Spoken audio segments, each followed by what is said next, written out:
Hello students, welcome all of you. In this video, I, Abhay Kumar, going to discuss a very important topic in magnetism, which is distinction or difference between paramagnetic, diamagnetic and ferromagnetic materials for BSc Part 2 Physics courses.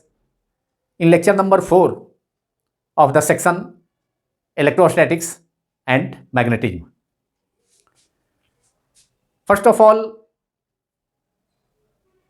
magnetic materials. All substances, whether they are solids or liquids or gases, that is solids, liquids and gases, are together called magnetic materials. All substances are classified into three categories. Number 1, paramagnetic materials. Number 2, diamagnetic materials. And number 3, ferromagnetic materials. जितने भी materials हैं, जितने भी substances हैं, solids, liquids and gases, those are called magnetic materials. उन्हें magnetic materials कहा जाता है. एंड जितने भी सब्सटेंसेस हैं, चाहे वे सॉलिड्स हों और लिक्विड्स हों और गैसेस हों, उन्हें 3 क्लास में, 3 टाइप्स में, 3 कैटेगरीज में डिवाइड किया जाता है. नंबर 1, पैरामैग्नेटिक मटेरियल्स, अनुचुंबकीय पदार्थ. नंबर 2, डायमैग्नेटिक मटेरियल्स, प्रतिचुंबकीय पदार्थ. एंड नंबर 3, फेरोमैग्नेटिक मटेरियल्स, लौह चुंबकीय पदार्थ.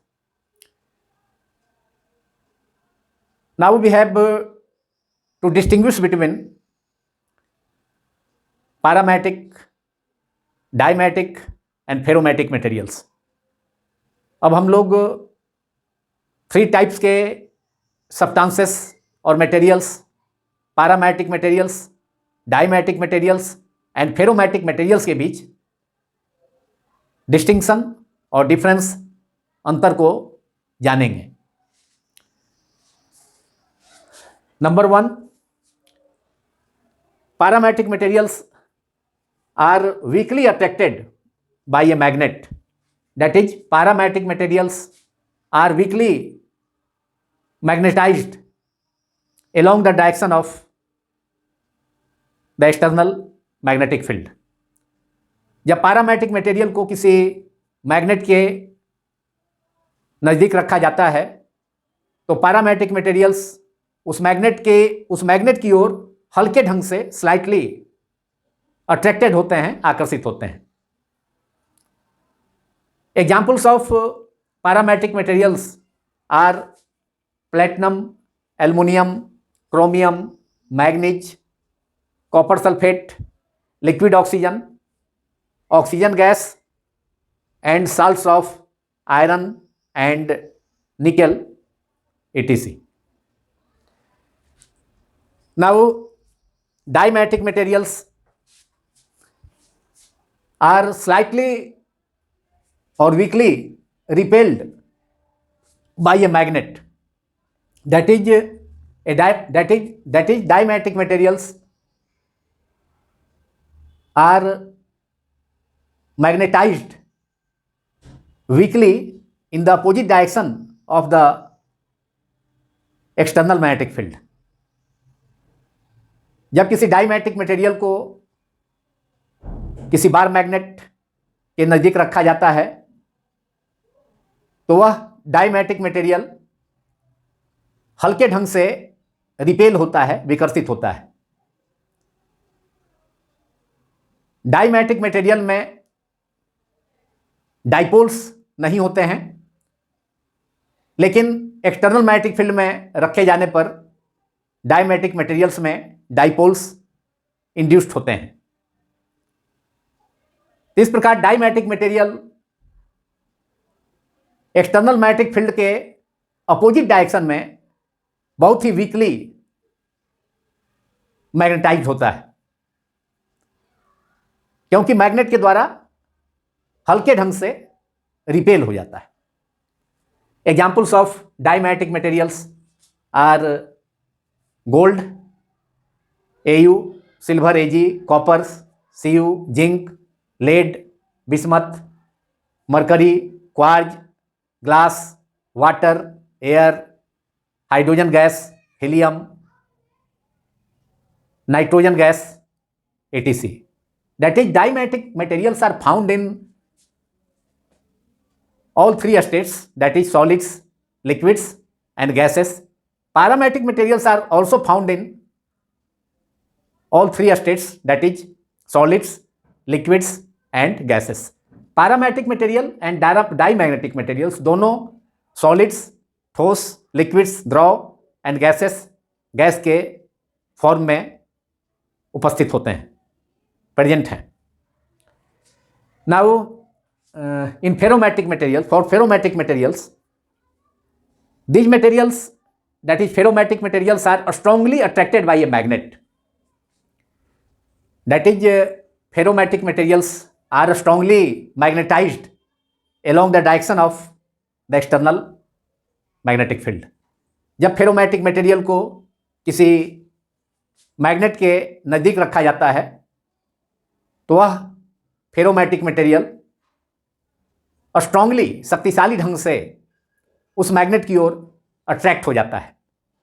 इसका अर्थ यह हुआ कि ferromagnetic materials external applied magnetic field, बाहरी चुंबकीय क्षेत्र की दिशा में स्ट्रांगली मैग्नेटाइज्ड होते हैं, शक्तिशाली ढंग से चुंबकित होते हैं. Examples of ferromagnetic materials are iron, Fe, cobalt, Co, nickel, Ni and their alloys. Now we have to discuss second difference between paramatic, dimatic and ferromatic materials. For a paramatic material, a freely suspended paramatic material or a paramatic specimen or a paramatic rod slowly sets itself along the direction of the external magnetic field, which is shown in figure 1a. जब किसी पैरामैटिक material के rod को या specimen को freely लटका दिया जाता है, सस्पेंड कर दिया जाता है, तो वह पैरामैटिक मटेरियल धीरे धीरे एक्सटर्नल मैग्नेटिक फील्ड के एलोंग आ जाता है. That is external magnetic field, that is north pole and south pole के एक्सिस के एलोंग आकर रुक जाता है. That is longer part of the paramagnetic material finally comes along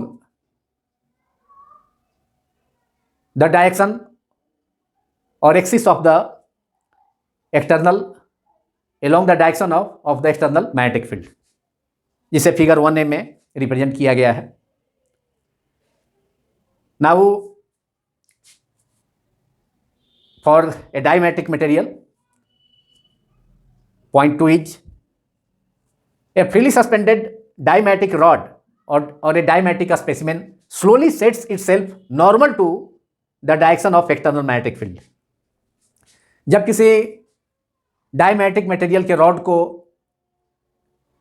जब फ्रीली सस्पेंड किया जाता है, मुक्त रूप से लटकाया जाता है, तो वह डायमैटिक रॉड धीरे धीरे अप्लाइड मैग्नेटिक फील्ड और एक्सटर्नल मैग्नेटिक फील्ड के परपेंडिकुलर आकर सेट हो जाता है, फाइनली रुक जाता है. That is longer part of the diamagnetic material sets itself perpendicular to the direction of the external electric field. जो लॉन्गर पार्ट है डायमैटिक मटेरियल का, वह एक्सटर्नल मैग्नेटिक फील्ड के परपेंडिकुलर आकर सेट हो जाता है. और नॉर्थ पोल के बार मैग्नेट के और एक्सटर्नल मैग्नेटिक फील्ड के नॉर्थ पोल के सामने का जो फेस है, लेफ्ट फेस, वह डायमैटिक मटेरियल का वह नॉर्थ पोल जैसा बिहेव करता है, जिससे कि नॉर्थ एक्सटर्नल मैग्नेटिक फील्ड के और मैग्नेट के नॉर्थ पोल और नॉर्थ साइड के बीच में रिपल्सन हो सके। एंड जो राइट साइड है डायमैटिक मटेरियल का, जो साउथ पोल के टुवार्ड्स है, साउथ पोल की ओर है, वह फेस डायमैटिक मटेरियल का साउथ पोल जैसा ही बिहेव करता है, जिससे कि मैग्नेट के साउथ पोल के द्वारा रिपेल हो सके। और इसलिए डायमैटिक मटेरियल को magnetic field, external magnetic field में अगर रखा जाता है तो वह डायमैटिक मटेरियल मैग्नेटिक फील्ड के डायरेक्शन के परपेंडिकुलर आकर सेट हो जाता है। And A freely suspended ferromagnetic material और फेरोमैग्नेटिक स्पेसिमेन और ferromagnetic rod quickly sets itself along the direction of the external magnetic field। जब फेरोमैग्नेटिक मटेरियल का एक रॉड को सपोज किया जाए, एक आयरन रॉड है, तो उसे जब एक्सटर्नल मैग्नेटिक फील्ड में रखा जाता है तो वह तेजी से क्विकली फेरोमैग्नेटिक मटेरियल बहुत जल्दी magnetic field, applied magnetic field और मैग्नेट के लॉन्ग आकर सेट हो जाता है, बहुत जल्दी चलाता है। फेरोमैग्नेटिक मटेरियल को मैग्नेटिक फील्ड में, एक्सटर्नल मैग्नेटिक फील्ड में रखे जाने पर वह बहुत ही जल्दी क्विकली मैग्नेटिक फील्ड के अलोंग आकर सेट हो जाता है। Now third difference is in a non-uniform magnetic field paramagnetic substances tend to move from weaker to a stronger part of the magnetic field. जब मैग्नेटिक फील्ड नॉन यूनिफॉर्म होता है, असमान चुंबकीय क्षेत्र होता है, तो उस स्थिति में पैरामैग्नेटिक सब्सटेंस की प्रवृत्ति होती है, टेंड करता है मूव करने का weaker to a stronger part of the magnetic field. मतलब मैग्नेटिक फील्ड के कमजोर भाग से, वीकर पार्ट से मजबूत पार्ट, स्ट्रॉन्गर पार्ट की ओर जाने की प्रवृत्ति होती है, टेंडेंसी होती है पैरामैग्नेटिक मटेरियल का। फॉर एग्जाम्पल, अगर किसी वॉच ग्लास में एक पैरामैग्नेटिक लिक्विड को रखा जाए, जैसे लिक्विड ऑक्सीजन है, तो और वॉच ग्लास में एक पैरामैग्नेटिक मटेरियल को रखकर जब उस वॉच ग्लास को north pole and south pole अगर अधिक सेपरेटेड हो तो उस पर रखा जाए, तो वह पैरामैग्नेटिक मटेरियल और स्ट्रॉन्गर वीकर पार्ट से और स्ट्रॉन्गर पार्ट की ओर टेंड करता है। मतलब वॉच ग्लास के मिडल पार्ट में जो लिक्विड होगा वह डिप्रेस्ड हो जाएगा, जबकि दोनों pole pieces north pole and south pole के लॉन्ग मूव करेगा, जहां पर कि स्ट्रॉन्ग मैग्नेटिक फील्ड है। तो north pole and south pole के पास लिक्विड बीच में वीकर पार्ट है। जब नॉर्थ पोल और साउथ पोल को ज़्यादा गैप रखा जाए तो उस सिचुएशन में वह लिक्विड वीकर पोर्शन से स्ट्रॉन्गर पोर्शन की ओर मूव करता है। That is north pole and south pole के पास लिक्विड एलिवेट हो जाता है, यह लिक्विड एलिवेट हो जाता है एंड बीच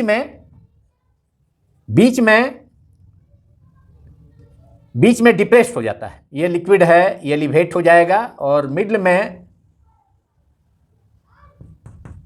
में डिप्रेस्ड हो जाएगा। क्योंकि मिडल में जब north pole and south pole को, मैग्नेटिक फील्ड के north pole and south pole को के बीच सेपरेशन ज़्यादा रखा जाता है, तो उस स्थिति में बीच में मैग्नेटिक फील्ड कमजोर होगा and north pole and south pole पर मैग्नेटिक फील्ड ज़्यादा स्ट्रॉन्ग होगा। तो पैरामैग्नेटिक लिक्विड बीच में आकर के बीच में उसका लेवल डाउन हो जाएगा, डिप्रेस्ड हो जाएगा, जबकि दोनों नॉर्थ पोल के पास एंड साउथ पोल के पास वह लिक्विड का लेवल राइज कर जाएगा। तो इस प्रकार क्लियर है कि पैरामैग्नेटिक मटेरियल वीकर पार्ट से, मैग्नेटिक फील्ड के वीकर पार्ट से, जो कि दोनों north pole and south pole के बीच सेपरेशन ज़्यादा है, बीच में वीकर मैग्नेटिक फील्ड है, उससे और stronger part north pole and south pole की ओर जाने की टेंडेंसी रखते हैं। Now in for a diamagnetic material in a non-uniform magnetic field, dimatic materials tend to move from a stronger to weaker part of the magnetic field. अब इस situation में अगर नॉर्थ पोल मैग्नेटिक फील्ड का north pole and south pole के बीच में अगर separation ज़्यादा है, अगर सेपरेशन कम है, यहाँ भी नॉर्थ पोल साउथ पोल के पास सेपरेशन कम है, तो उस सिचुएशन में अपोजिट सिचुएशन हो जाएगा। तब बीच में मैग्नेटिक फील्ड स्ट्रांग हो जाएगा और दोनों साइड्स में that is north pole and south pole के पास मैग्नेटिक फील्ड वीक हो जाएगा। तब स्थिति उल्टी होगी। तब बीच में पैरामैग्नेटिक मटेरियल भी बीच में क्या हो जाएगा, बीच में एलिवेट हो जाएगा, बीच में उसका लेवल बढ़ जाएगा और दोनों साइड में कम हो जाएगा, क्योंकि वीकर पार्ट से पैरामैग्नेटिक मटेरियल स्ट्रॉन्गर पार्ट की ओर मूव करने की टेंडेंसी रखते हैं।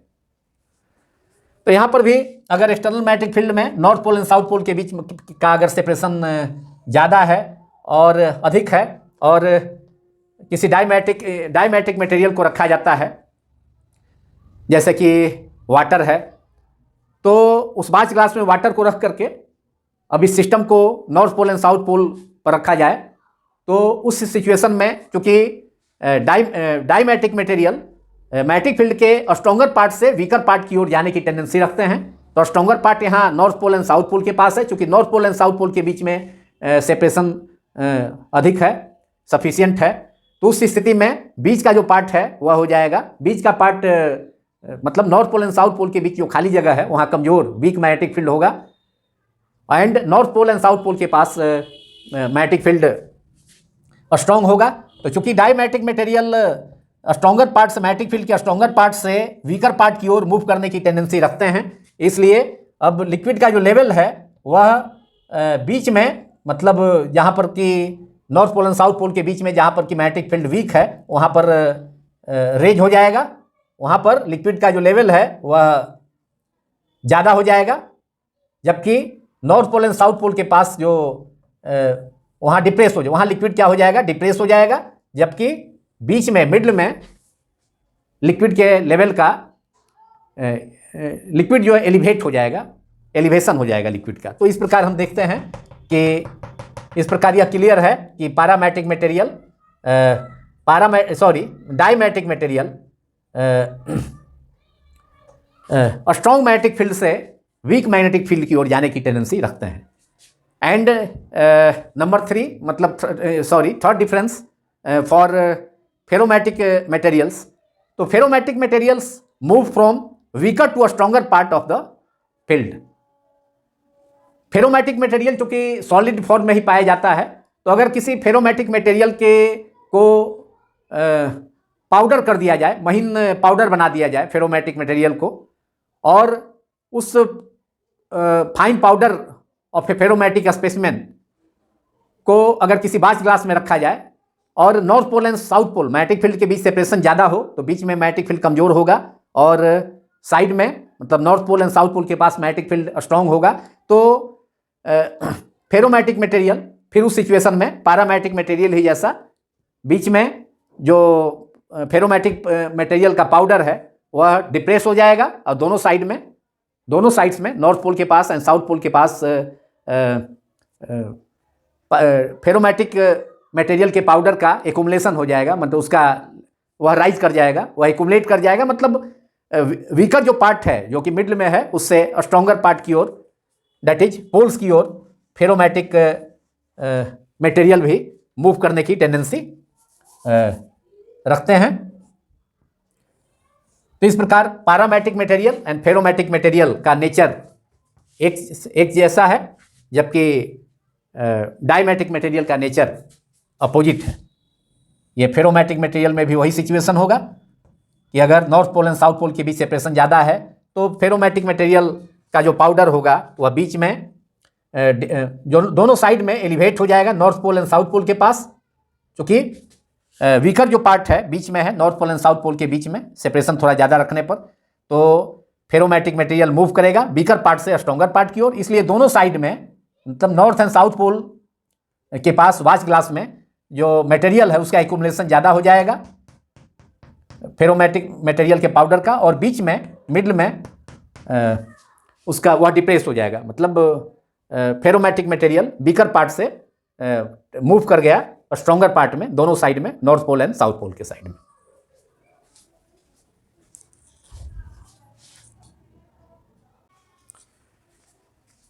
Now fourth difference in paramagnetic side is most of the magnetic field lines prefer to pass through paramagnetic materials in the external magnetic field. जब किसी paramagnetic material को external magnetic field में रखा जाता है, that is north pole and south pole, two pole pieces के बीच में रखा जाता है, तो mostly magnetic field lines paramagnetic material से पास हो जाते हैं. कुछ magnetic field lines paramagnetic material से नहीं भी पास करते हैं, एयर से होकर पास करते हैं, लेकिन number of magnetic field lines paramagnetic material से बहुत ज़्यादा है एयर से मैग्नेटिक फील्ड लाइंस पास कर रहे हैं उनके कंपेरिजन में. Now in the external magnetic field lines do not prefer to pass through diamagnetic materials. लेकिन डायमैग्नेटिक मटेरियल के केस में मैग्नेटिक फील्ड लाइंस प्रीफर नहीं करता है डायमैग्नेटिक मटेरियल से पास करने में, जैसा कि फिगर 2b में देखा जा सकता है कि जब two magnetic pole pieces north pole and south pole के बीच में डायमैग्नेटिक मटेरियल का कोई स्पेसिमेन, कोई रॉड रखा गया है, तो नॉर्थ पोल से होकर प्रोड्यूस होने वाला magnetic field lines diamagnetic material से पार नहीं कर पा रहा है,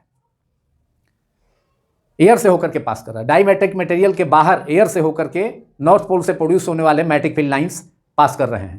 तो इस प्रकार इस प्रकार यह स्पष्ट है, क्लियर है कि diamagnetic material magnetic field lines को प्रीफर नहीं कराता है अपने से पास होने में. And in the external magnetic field lines when A ferromagnetic material is placed in the external magnetic field lines prefer to pass through them. जब किसी फेरोमैग्नेटिक मटेरियल को, जैसे कि आयरन हो गया, कोबाल्ट हो गया, निकेल हो गया, उसे एक्सटर्नल मैग्नेटिक फील्ड में रखा जाए और two magnetic poles north pole and south pole के बीच में रखा जाए, इसमें magnetic field lines, all magnetic field lines, the entire magnetic field lines producing from north pole are passing through the ferromagnetic specimen और ferromagnetic rod which is represented in figure 2c. यह देखा जा सकता है फिगर 2c में कि north पोल से produce होने वाला entire magnetic field lines ferromagnetic material के स्पेसिमेन से पास कर रहा है. इस प्रकार एक्सटर्नल मैग्नेटिक फील्ड में फेरोमैग्नेटिक मटेरियल को रखे जाने पर मैग्नेटिक फील्ड लाइंस प्रीफर करता है फेरोमैग्नेटिक मटेरियल से पास होने का. नाउ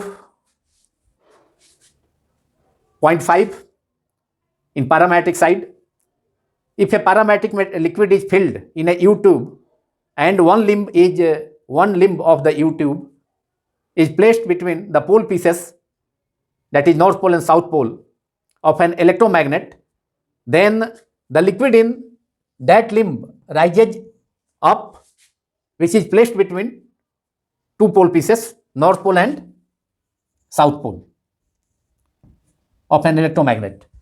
जब किसी यू शेप्ड का कोई ट्यूब है, यू आकार का ट्यूब है, और उसमें अगर पैरामैग्नेटिक लिक्विड को भर दिया जाए और एक लिम्ब, उस यू ट्यूब का एक साइड या एक लिम्ब के cross external magnetic field apply किया जाए, that is north pole and south pole के बीच में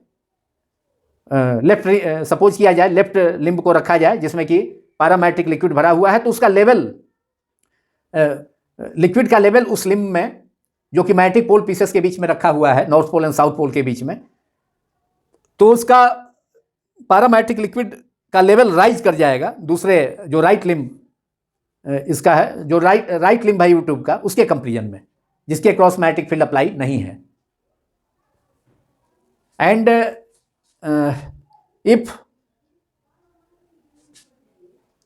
if a dimagnetic liquid is filled in a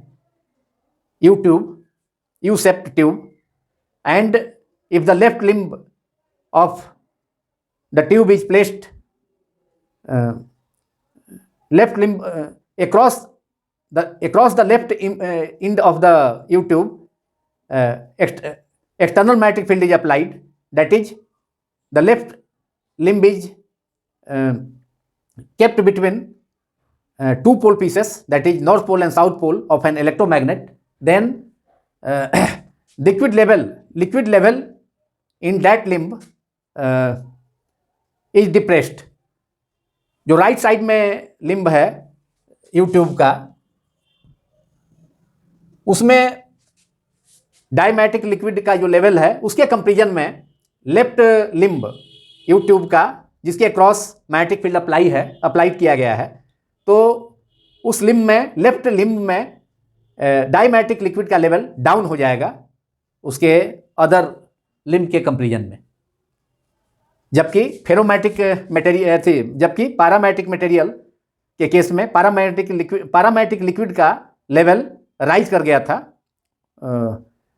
YouTube का लेफ्ट साइड में जो लिम्ब है उसमें, जिसके क्रॉस मैग्नेटिक फील्ड अप्लाई किया गया है, दैट इज इलेक्ट्रोमैग्नेट के पोल पीसेस के बीच में के क्रॉस जो लिम्ब रखा गया है उसमें पैरामैटिक लिक्विड का लेवल एलिवेट हो गया था, राइज कर गया था। जबकि डायमैटिक लिक्विड के केस में उसका लिक्विड का जो लेवल है दोनों लेफ्ट लिम्ब में बोथ पोल पीस, जो कि इलेक्ट्रोमैग्नेट के north and south pole pieces के बीच में रखा गया है, तो उस सिचुएशन में लिक्विड का लेवल उस लिम्ब में डिप्रेस्ड हो जाता है। और एंड फेरोमैटिक मटेरियल के केस में, फेरोमैटिक मटेरियल तो सॉलिड फॉर्म में होता है, लेकिन जब किसी फेरोमैटिक मटेरियल को पाउडर कर उसे लिक्विड फॉर्म में कर दिया जाए और उस फेरोमैटिक मटेरियल का लिक्विड फॉर्म को यूट्यूब में रखा जाए और यूट्यूब के सपोज किया जाए लेफ्ट लिम्ब के cross external magnetic field apply किया जाए, दैट इज इलेक्ट्रोमैग्नेट के pole pieces north pole and south pole के बीच में लेफ्ट लिम्ब को रख दिया जाए, तो उस लिम्ब में फेरोमैटिक मटेरियल का जो लिक्विड फॉर्म है उसका लेवल राइज कर जाता है पैरामैटिक मटेरियल के कंपेरिजन में कहीं अधिक, which is represented in figure 2C, that is the liquid level of a ferromagnetic material in liquid form rises up in the limb across which the external magnetic field is applied. Now difference number 6 is magnetic susceptibility of a paramagnetic material is greater than 1. That is magnetic susceptibility chi is a small but positive for a paramagnetic material, a small but positive.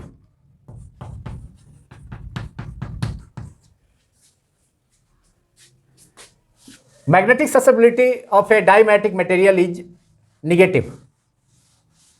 So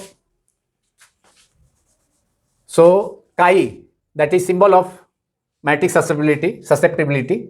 So magnetic susceptibility of a dimagnetic material is a small and negative.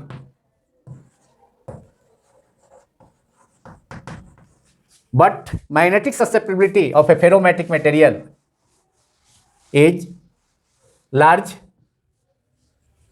that is large and positive. Chi for, that is magnetic susceptibility for a ferromagnetic material is large and positive.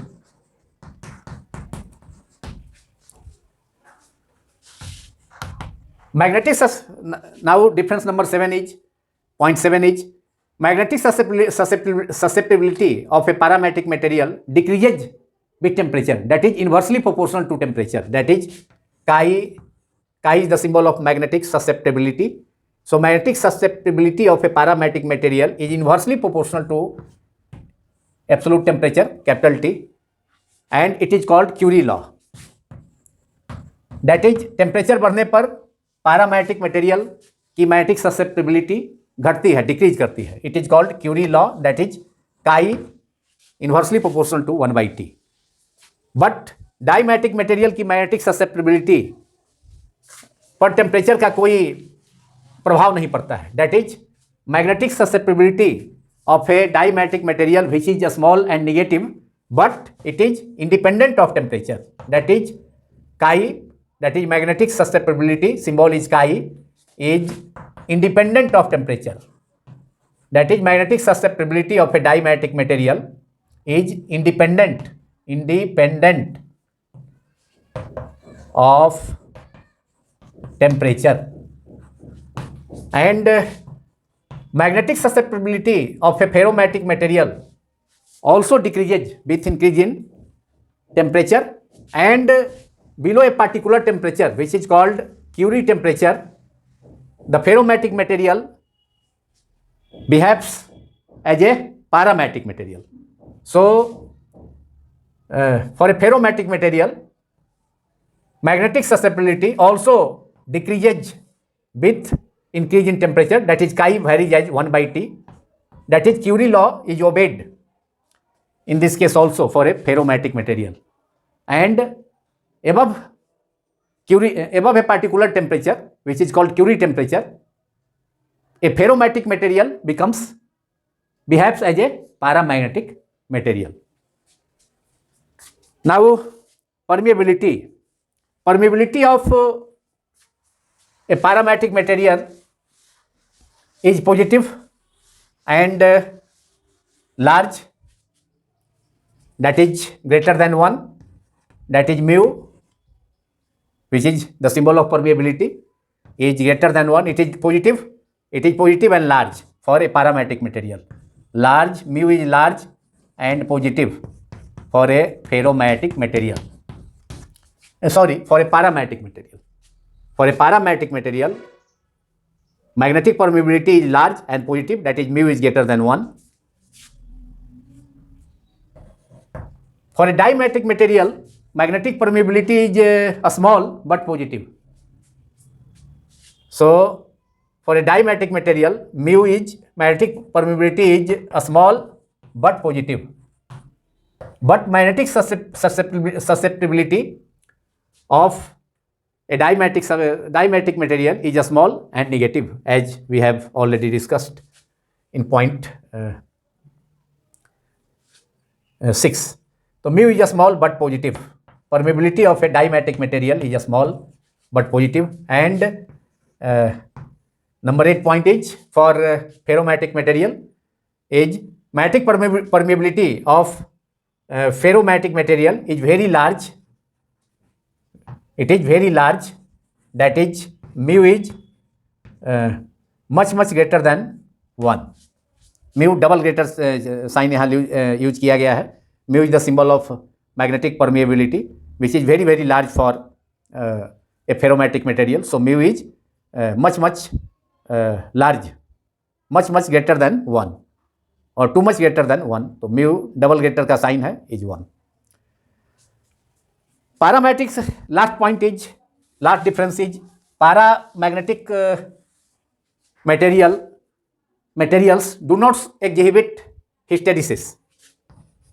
तो hysteresis को exhibit नहीं करता है. Paramagnetic materials do not exhibit hysteresis. Hysteresis is a phenomenon in which magnetic field lags behind the intensity of magnetic field lags behind the applied external magnetic field or magnetizing field.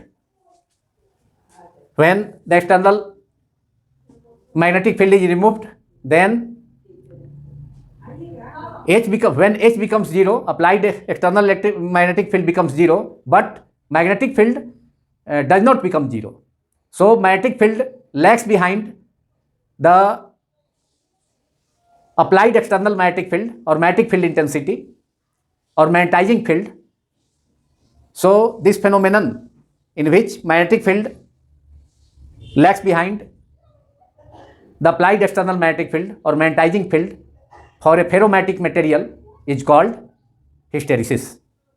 तो hysteresis वह phenomenon है जिसमें कि magnetic field किसी ferromagnetic material के case में magnetic field applied external magnetising field से और magnetic field intensity capital H के कंपेरिजन में पीछे रह जाता है।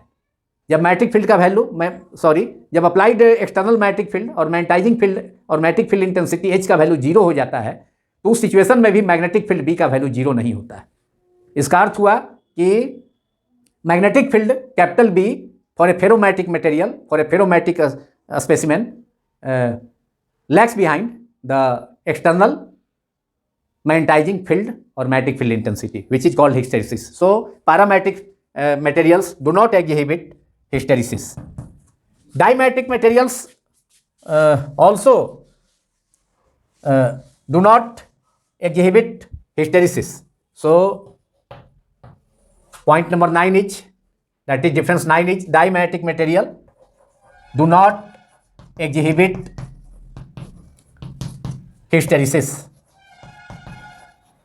But ferromagnetic materials exhibit hysteresis. केवल फेरोमैटिक मटेरियल्स ही हैं, आयरन, कोबाल्ट, निकेल, जो हिस्टेरिसिस, फेनोमेनल हिस्टेरिसिस को डिमॉन्स्ट्रेट, प्रदर्शित करते हैं। So ferromagnetic materials exhibit ferromagnetic material exhibit hysteresis. Now this video is completed. यदि यह वीडियो आप सभी को पसंद आया हो तो इस वीडियो को अधिक से अधिक लाइक करें, और यदि अब तक आपने मेरे YouTube channel physics quantum classes को सब्सक्राइब नहीं किया है, या न्यू व्यूअर्स हैं, तो वे भी मेरे YouTube channel physics quantum classes को सब्सक्राइब करना न भूलें। Thanks all of you for watching my YouTube channel.